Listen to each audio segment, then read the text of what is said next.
Manastir Dionisijat. Manastir Dionisijat smešten je na visokoj steni na morskoj obali pri rubu ogromnog šumovitog klanca među manastirima Svetog Pavla, koji je udaljen oko sat hoda, i manastira Grigorijata. Ovaj manastir sasvim je okružen visokim zidinama sa puškarnicama, nalik srednjovekovnom zamku i iznutra je poprilično tesan. Osnovao ga je u 14. veku prepodobni Dionisije, koji je došao iz Korče, iz Makedonije. Uz posredovanje svoga brata Teodosija, u to vreme mitropolita, sredstva za izgradnju dobio od cara Aleksija Komnina III.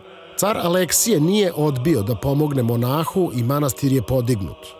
Ali još pre završetka gradnje biva opljačkan od razbojnika, koji su uz to i sve monahe odveli u ropstvo. Prepodobni Dionisije uspeo je da ih otkupi zahvaljujući daru koji je dobio od cara. Manastir je obnovio njegov naslednik, prepodobni Domitije.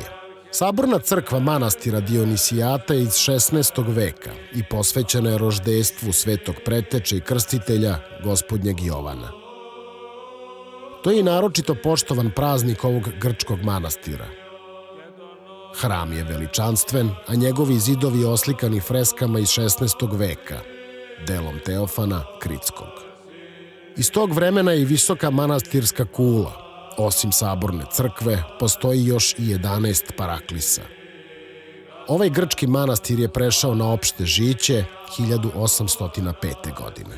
Čudotvorne ikone manastira Dionisijat su Bogorodica Pohvala, Časnog Preteče i Krstitelja Jovana. Od manastirskih svetinja čuvaju se deo životvornog krsta Gospodnjeg i delovi moštiju sledećih svetitelja. Desna ruka Jovana Preteče i Krstitelja Gospodnjeg ukrašena dragocenostima.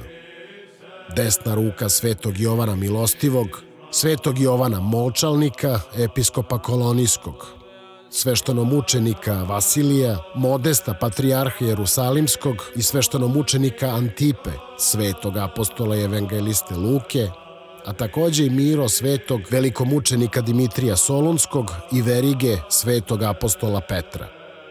Stara biblioteka sadrži preko 800 rukopisa i preko 5000 knjiga. U zbirci se čuva i jedan izuzetan psaltir ispisan na pergamentu grčkog cara Aleksija Komnina. Danas se manastir nalazi na 5. mestu svetogorske hijerarhije. U manastiru danas se podvizava preko 50 monaha, kao i 20 po drugim staništima.